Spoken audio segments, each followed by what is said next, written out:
Hi, I'm Christy Braun from OSF Pediatrics. I'm a nurse practitioner, and I am here today to talk about some tips on parenting adolescents.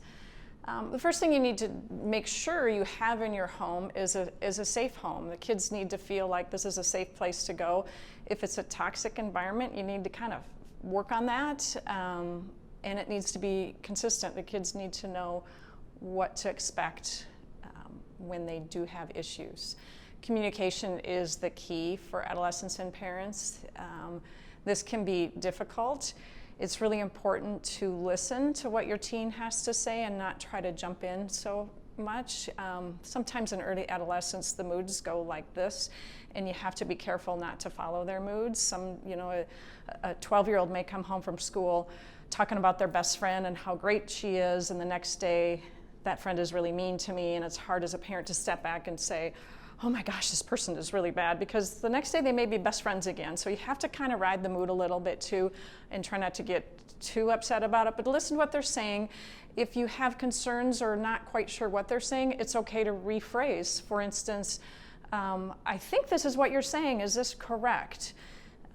The other thing that's really important is I-messaging, we call it. Instead of saying, you're so moody, you shouldn't do this, you should do this. It's like, I think that you're upset about something. Is that correct? And bring it back to you instead of pushing everything on them.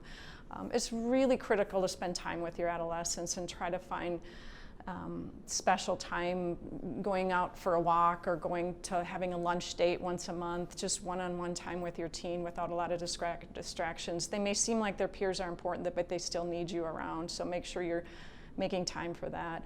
Teens really need clear rules. They can't do something one day and get by with it, and the next day they do it and they're grounded or they get their phone taken away. It needs to be really consistent. So it's okay to spell out, these are the rules, these are my expectations, and these are the consequences if you break the rules. It's important to follow through with the consequences. And as they age, those rules can be changed. I'm a firm believer of having stronger rules in early adolescence. And as they're proving to you that they're maturing and making good choices, the rules should be laxed.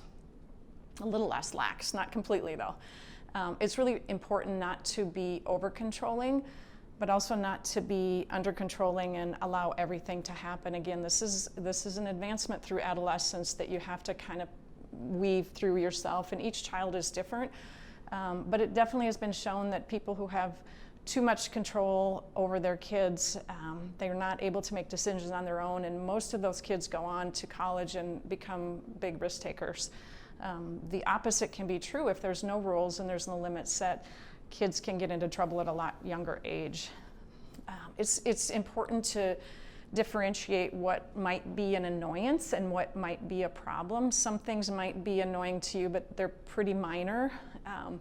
For instance, the way your kid dresses, if you don't like it, it's not worth having a big fit over. Overall, if they're doing good, they're getting good grades, they have a decent group, they're still pleasant and acting like a normal human being most of the time, and other people like them, I would let some of the small things go at this age. It's important what not to do. Some of these things don't work at any age, and adolescence is no exception. Arguing doesn't work at any age, so don't get into arguments with your teen. It won't work. Lecturing is another thing that we tend to do as parents, that we want to tell our kid, you shouldn't do this because blah, blah, blah, blah, blah, blah, blah. That doesn't work.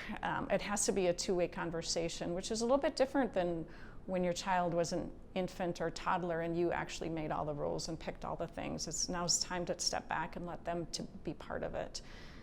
And the other thing that we say never to do is nag. Again, this is any age. Nobody wants to be nagged, and so try to avoid nagging your teenager. How do you differentiate what is normal moodiness and what might be a little more serious, and maybe your child is having some issues? What you want to look at is some warning signs are, have they changed significant peer groups? Are they changing in just normal activities? Like, are they having trouble sleeping or not sleeping at all? Have their eating habits changed, or have they lost a lot of weight or gained a lot of weight? Do they not enjoy activities that they used to enjoy?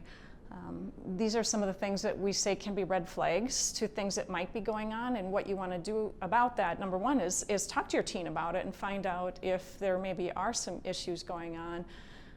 And by all means, contact your healthcare provider and they can help guide you through some of these worries that you might have. Again, I'm Christy Braun from OSF Pediatrics. Thank you.